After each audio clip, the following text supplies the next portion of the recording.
What is the best prank you have ever pulled on your little brother or sister? Or maybe a better way to word it is, what is the worst prank that your older brother or sister have ever pulled on you?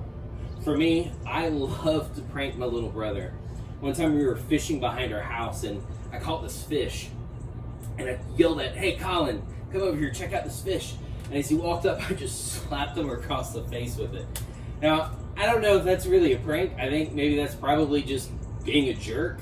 But I thought it was funny at the time. And the other thing I did is one time when he was in 4th grade, I decided while he was sleeping to shave one of his eyebrows off. I also thought it was funny. He also did not think it was funny. Now, I bet you've got stories like that on your own. Probably a little bit nicer than what I did. I would hope anyway. But what I bet you don't have is a story as bad as what happened to Joseph. You see, his brothers threw him in a giant pit, which is why I'm down here, left him there, and then sold him into slavery. And the cool thing about the story of Joseph is it encourages us to know that when we are going through things that seem unfair and out of our control, we can trust that God is in control, because the lesson of Joseph is that what man meant for evil, God meant for good. If you were raised in church, you probably know a few key portions of Joseph's life. And if you only know one story, I'm willing to bet it's the story of Joseph in the Coat of Many Colors, and you probably learned about it as a kid. Well, if you know that story, you know why Joseph's brothers threw him in the pit in the first place. Because they were jealous of him for the love that their father Jacob had for Joseph. But also because Joseph had been having dreams that he would one day rule over his brothers, and maybe unwisely, he shared those dreams, and that just exacerbated the problem. And so they take him and they throw him in the pit. And if I'm thinking what's going through Joseph's mind as he's in the pit, I'm really starting to wonder about the plan that God has for me. I thought I had these dreams from God saying that, hey, I'm going to rule one day, but now I'm at a pit, and now I'm being sold into slavery. And hey, I'm a part of this family that God has told my great-grandfather that he's going to make us into a nation and bless the whole world through us. But look at me here. I'm being accused falsely and being thrown in jail. And yet the thing about Joseph is, he didn't doubt God. Joseph remained faithful to God. When temptation came, he's held to the beliefs that he'd been taught. He continued to worship God and honor God. That's tough. But the cool thing is that God is always faithful.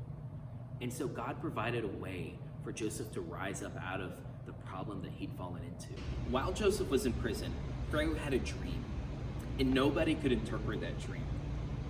But because Joseph had been thrown in a pit and sold to slavery, and then falsely accused, and then thrown in prison, God had put him in a very particular place in which he could come into contact with Pharaoh, and through the power of God, interpret that dream. And what Joseph told Pharaoh is that there was going to be 7 years of abundance, but then 7 years of famine that they needed to save for. And because Joseph was able to interpret this dream and showed himself to be a wise advisor, Pharaoh made him the second most powerful man in all of Egypt. And that came in handy, because when that famine came, all of a sudden Joseph's family, who thought he was dead, needed to come down to Egypt for grain. They were hungry. And they come down and look who eats them. It's Joseph. And they didn't recognize him at first. And the funny thing is Joseph just kind of messed with them a little bit, which can't really blame the guy. He gave them a heart attack. He made it look like they were about to all be arrested because they had stolen something, and that wasn't true. But ultimately, Joseph couldn't keep up with the charade any longer. He revealed himself to be their brother. And he said, here, I'm going to help you. Here's this grain. Here's this silver. Take it with you. And his brothers were terrified and apologized. Look at this person that we'd thrown in this pit. We thought he could be dead, at least just sold into slavery. But now he's this powerful man who, what's he going to do to us? But Joseph shows nothing but love. And why does he do that? Well, in Genesis chapter 50, verse 20, we get this key verse. It says, what was meant for evil, God meant for good, so that many lives could be saved. A lot of times we're thrown into these situations, we don't know why in the world God would do this. But what others have meant for evil, God has meant for good. And it's fitting that Joseph told his brothers that in the last chapter of Genesis, Genesis 50. It's fitting thematically because when you look at the entirety of the book of Genesis, from the fall of man to Cain and Abel, to the flood, to the Tower of Babel. The book's been full of nothing but sin, what man has meant for evil.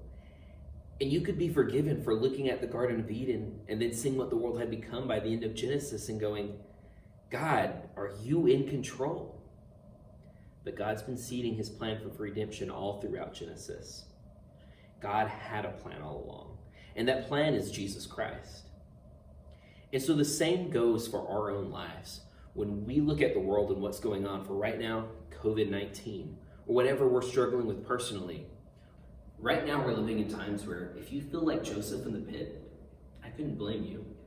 And when I'm in those times, I like to remind myself of a poem. The poem references tapestries, how when you look at one side, the front, you see a beautiful and intricate image woven together, but from the back side, it looks like a chaotic, jumbled mess. And how our life is like a tapestry, how we see only one side and we just see the chaos, but God sees where it's all going, and God knows the plan. The poem says, "My life is but a weaving between my Lord and me. I cannot choose the colors he weaves so steadily. Ofttimes he weaveth sorrow, and I in foolish pride forget he sees the upper, and I the underside. Not till the loom is silent, and the shuttles cease to fly, will God roll back the canvas and explain the reason why. The dark threads are as needful in the weaver's skillful hand as the threads of gold and silver in the pattern that he has planned."